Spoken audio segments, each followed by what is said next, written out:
அண்ணா பல்கலைக்கழக மாணவி பாலியல் வன்கொடுமை வழக்கின் முதல் தகவல் அறிக்கை வெளியானதற்கு யார் பொறுப்பு, எஃப்ஐஆர் வெளியானது எப்படி என அடுக்கடுக்கான கேள்விகளை தமிழக அரசுக்கு உயர்நீதிமன்றம் எழுப்பியிருந்தது.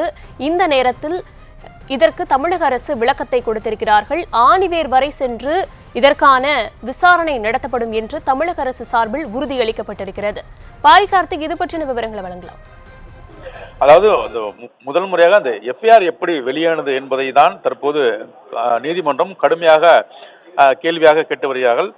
இந்த எஃப்ஐஆர் எப்படி வெளியானது, எஃப்ஐஆர் வெளியிடுவதற்கு காரணமாக இருந்தவர்கள் மீது எடுக்கப்பட்ட நடவடிக்கைகள் என்ன என்பது குறித்தும் தற்போது கேள்வியாக கேட்டிருக்கிறார்கள்.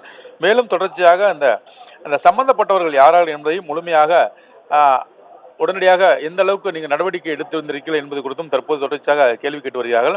மேலும் இந்த எஃப்ஐஆரை பொறுத்த வரைக்கும் யாரெல்லாம் பதிவிறக்கம் செய்கிறார்களோ என கண்டுபிடிக்க வசதி இருந்தும் ஏன் இப்போது வரையும் அந்த குற்றவாளிகளை கண்டுபிடிக்கவில்லை என்றும் நீதிபதிகள் கேள்வி கேட்டிருக்கிறார்கள். அதாவது இந்த எஃப்ஐஆரை இணையதளத்திலிருந்து பதிவிறக்கம் செய்வர்கள் யார் என்பதை எளிதாக கண்டுபிடித்து விடலாம். அப்படி இருக்கும் பொழுது யாரெல்லாம் பதிவிறக்கம் செய்கிறார்கள் என கண்டுபிடிக்க வசதி இருந்தும் ஏன் குற்றவாளிகளை தற்போது வரை பிடிக்க முடியவில்லை என்ற நீதிபதிகள் கேட்ட கேள்விக்கு தான் அரசின் சார்பில் இத்தகைய பதிலானது கொடுக்கப்பட்டிருக்கிறது. அந்த பதிலின் அடிப்படையில் தான் சம்பந்தப்பட்டவர்கள் உடனடியாக கைது செய்யப்படுவார்கள், விசாரணை நடைபெற்று வருகிறது என்று தற்போது தெரிவித்திருக்கிறார்கள்.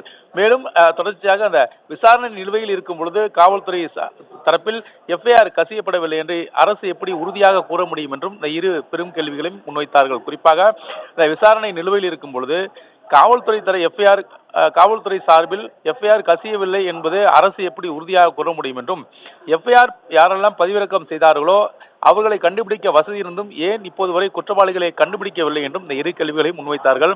அதற்காக பதிலாக தான் அரசு தரப்பில் யார் என்று உடனடியாக விசாரணை செய்து வருகிறோம், அவர்கள் ஆணிவேர் வரை சென்று அனைத்து இடங்களை, அதாவது அவர்கள் யார் என்று கண்டுபிடித்து அவர்களை உடனடியாக சட்டத்தின் கொண்டு நிறுத்துவோம் என்றும் தற்போது நீதிபதியிடம் அரசு வழக்கறிஞர் தெரிவித்திருக்கிறார்.